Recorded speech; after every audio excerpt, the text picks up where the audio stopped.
Hello and welcome friends, स्वागत है आप सभी का YouTube channel masters in ethical hacking पे। तो दोस्तों आज हम बात करने वाले हैं साइबर सिक्योरिटी और एथिकल हैकिंग के फील्ड में जॉब की जो अवसर हैं वो कितने हैं, क्या हमें इस फील्ड में या एथिकल हैकिंग जैसा कोर्स करने के बाद हमें जॉब मिल सकती है, मिलेगी तो किस तरह की जॉब मिलेगी, कितनी सैलरी हो सकती है, ये सारे टॉपिक्स पे हम प्रैक्टिकली आज जानेंगे। सिर्फ ऐसा नहीं कि कह दिया कि आपको जॉब मिल जाएगी, हम ये भी देखेंगे कि कहाँ और किस फील्ड में जॉब मिल रही है और उसके चांसेस क्या हैं, क्या कंडीशंस होती हैं, ये चीज़ें भी हम चेक करने वाले हैं। तो वीडियो बहुत इंटरेस्टिंग होने वाला है। वीडियो को फर्स्ट टाइम आप देख रहे हैं तो इससे लास्ट वाला वीडियो जरूर देखें, ताकि जिसमें मैंने डिटेल में एथिकल हैकिंग से रिलेटेड करियर अपॉर्चुनिटीज़ वगैरह और सारी चीज़ों के बारे में बात की है। एंड इसी के साथ हमारे व्हाट्सएप चैनल के साथ भी आप जुड़ सकते हैं। बहुत सारी चीज़ें जो यूट्यूब पर अगर आपको नहीं मिलती हैं तो वो आपको हम अपने चैनल पे शेयर भी करते हैं। तो चलिए दोस्तों शुरू करते हैं आज की इस इंटरेस्टिंग क्लास को। एंड सबसे पहले मैं बात कर लेता हूँ एथिकल हैकिंग कोर्स। इसे करने के बाद आपको जो जॉब मिलती है वो किस तरह की है। तो गाइज मैं यहाँ आपको दिखाना चाहूँगा, हमने गूगल पे सर्च किया है जैसे ही, और आप यहाँ पे देख सकते हैं एक दिन पहले की हैं या 29 डेज या 24 डेज पहले की हैं।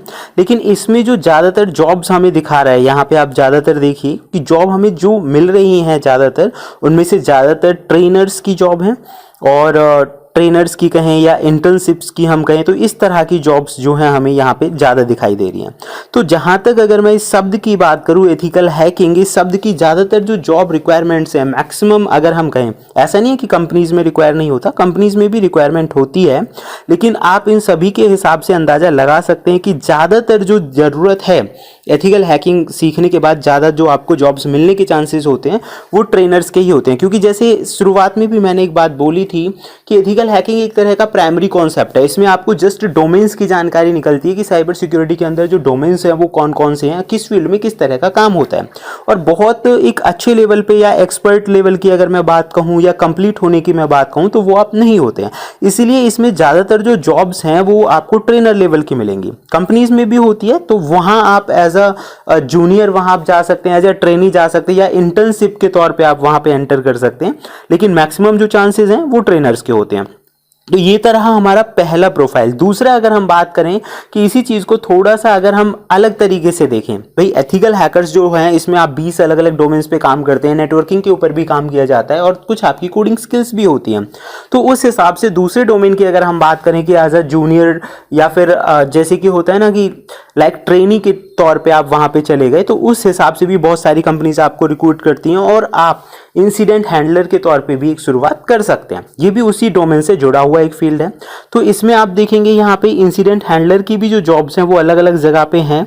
और अच्छा देखिए, एथिकल हैकिंग जब हमने लिखा तो हमें एक ही तरह का परफॉर्मा दिखाई दिया, ट्रेनर। लेकिन जब हमने इंसिडेंट रिस्पॉन्डर देखा तो यहाँ पे जो बड़ी बड़ी कंपनीज हैं उनका परफॉर्मा हमें दिखा रहा है कि जहाँ पे इंसिडेंट रेस्पॉन्डर्स की ज़रूरत होती है। जैसे कि आप देखिए IBM के अंदर भी 8 दिन पहले ही हमें दिखा रहा है। अब ये बड़ी बड़ी जो ऑर्गेनाइजेशंस हैं इन्होंने यहाँ पे डाला हुआ है, तो इसका मतलब इन्हें ज़रूरत है इंसिडेंट रिस्पॉन्डर की। इसका मतलब क्या हुआ कि एथिकल हैकिंग के नाम पे जो हम डोमेन्स को सीखते हैं, अगर हम उन्हें प्रैक्टिकल वर्ल्ड में अप्लाई करके सीखें और समझें तो वो हमारे लिए काफ़ी हेल्पफुल हो सकता है। यानी चीज़ें तो हमने सीख ली, लेकिन प्रैक्टिकल और रियल वर्ल्ड में वो चीज़ कैसे काम करती है, अगर ये कॉन्सेप्ट हमारी समझ में अच्छे से आ जाता है तो किसी भी कंपनी में आप आसानी से अप्लाई कर सकते हैं, आपको दिक्कतें नहीं आएंगी। तो गाइज ये भी एक पार्ट है जिसमें आप अप्लाई कर सकते हैं। दूसरा मैं यहाँ आपको दिखाना चाहूँगा, एक और फील्ड होता है मलवेयर एनालिसिस। ये थोड़ा अलग फील्ड हो गया एक तरह से, ये एक डोमेन ही है लेकिन इसमें काम जो कि आपको एथिकल हैकिंग कोर्स के दौरान भी सिखाया जाता है, लेकिन इससे आप एक्सपर्ट तो नहीं बनते हैं। हाँ, लेकिन मलवेयर एनालिस्ट के रूप में जो जूनियर या ट्रेनी जो लोग होते हैं वहाँ आप ये जॉब जो है वो स्टार्ट कर सकते हैं। और इनका पैकेज भी काफ़ी अच्छा खासा होता है। और इनमें आपने एक चीज़ कॉमन देखी होगी कि यहाँ पे ट्रेनर्स नहीं, सीधा कंपनियों के अंदर ही जॉब आपको मिल रही है। तो जो एक गलत फहमी आप लोगों ने अपने मन के अंदर शायद पाल रखी हो कि भाई एथिकल हैकिंग करके डायरेक्टली आप एथिकल हैकिंग बोलेंगे और एक कंपनी आपको हायर कर लेगी, ऐसा बिल्कुल नहीं है। आपको बहुत सारी स्किल्स की होती है जो कि मैं पहले वीडियो में भी डिस्कस कर चुका हूं। दूसरा, आपको जो जॉब्स मिलती हैं वो अलग अलग तरह की जॉब्स आपको रिक्वायर्ड होती हैं यहाँ पे। Then next one is SOC analyst. ठीक है। सिक्योरिटी ऑपरेशन सेंटर्स ये बड़े लेवल की जॉब होती है और इसके लिए आपको पेनिट्रेशन टेस्टिंग जैसे फील्ड की या डोमेन की भी अच्छी खासी पकड़ आपके पास होनी चाहिए। यानी पेनिट्रेशन टेस्टिंग भी एक एथिकल हैकिंग से आगे चल के आप जो करते हैं कोर्स कह सकते हैं आप उसे, तो उसकी अगर आपको अच्छी खासी नॉलेज है तो तब आप जूनियर एसोसिएट एनालिस्ट के रूप में जा सकते हैं, क्योंकि सीनियर बनने के लिए तो आपको थोड़ा एक्सपीरियंस की भी ज़रूरत होती है और इंडस्ट्रियल नॉलेज की भी ज़रूरत होती है। तो गाइज आप यहाँ पे देखेंगे इसकी भी बहुत सारी जो जॉब्स हैं यहाँ पे अवेलेबल हैं। ऐसे ही यहाँ पे फोरेंसिक का भी एक डोमेन होता है एथिकल हैकिंग के अंदर ही, तो ये भी काफ़ी अच्छा खासा है और फोरेंसिक इन्वेस्टिगेशंस या डिजिटल फोरेंसिक एक्सपर्ट्स के रूप में भी आप काम कर सकते हैं। तो एथिकल हैकिंग के अंदर भी डिफरेंट डोमेन्स होते हैं। यहाँ से आप लोगों को आइडिया लग गया होगा।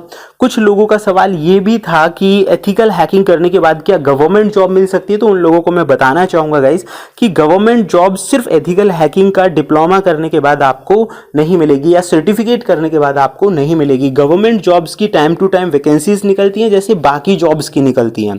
उनमें अगर वैकेंसीज निकली हैं और आप आईटी डिपार्टमेंट से या जो वहाँ पे टर्म एंड कंडीशंस हैं उन्हें अगर आप पूरा करते हैं, ज़्यादातर केसेस में तो देखो ग्रेजुएशन और आईटी अगर आप प्रोफेशनल्स हैं, मान के चलिए बीसीए है, बीटेक कंप्यूटर साइंस है, इस तरह का अगर आप लोगों ने कर रखा है तो वो आपके लिए काफ़ी हेल्पफुल हो सकता है। तो आसानी से आपको एग्ज़ाम क्वालिफाई करने के बाद जॉब मिल जाएगी। तो पहला जो तरीका है गवर्नमेंट में जाने का वो यही है, जेन्युइन वे, कि आप कोई एग्ज़ाम क्वालिफाई करें, एसएससी सीजीएल है और दूसरे जो टाइम टू टाइम वैकेंसीज निकलती हैं उन्हें क्वालिफाई करने के बाद या पुलिस डिपार्टमेंट में एग्ज़ाम क्वालिफाई करने के बाद आप जा सकते हैं। दूसरा, जो बड़े अधिकारी होते हैं, अगर आपकी नॉलेज और स्किल्स अच्छी है और आपने काफ़ी समय तक गवर्नमेंट की हेल्प करी है अलग अलग केसेस को सॉल्व करने में, तो उनकी मदद से भी आपको इस फील्ड में जाने में थोड़ी हेल्प मिल सकती है। बिना एग्ज़ाम क्रैक किए भी आपको शायद, क्योंकि होता है ना, शायद शब्द मैं इसीलिए यूज कर रहा हूं कि शायद ना होता हो, क्योंकि बड़े अधिकारियों को कई बार कुछ पावर्स होती हैं जिसकी मदद से वो आपको इसमें हेल्प कर सकते हैं जॉब गेन करने में। हाँ, लेकिन वो डिपेंड करता है आपकी स्किल्स के ऊपर, आपने कितने सारे केसेस को सॉल्व किया और कितनी चीज़ों पे वर्क किया, इस बात के ऊपर। तो ये था जॉब का परफॉर्मा साइबर सिक्योरिटी वाले फील्ड में जाने के बाद, मतलब किस तरह की जॉब मिलेंगी। अच्छा, सैलरी पैकेज की मैं बात करूँ, वो मैं कल वाले वीडियो में भी बता चुका था आपको लास्ट में कि बिगनर्स के लिए तो कोई सैलरी का खास आपको नहीं सोचना चाहिए।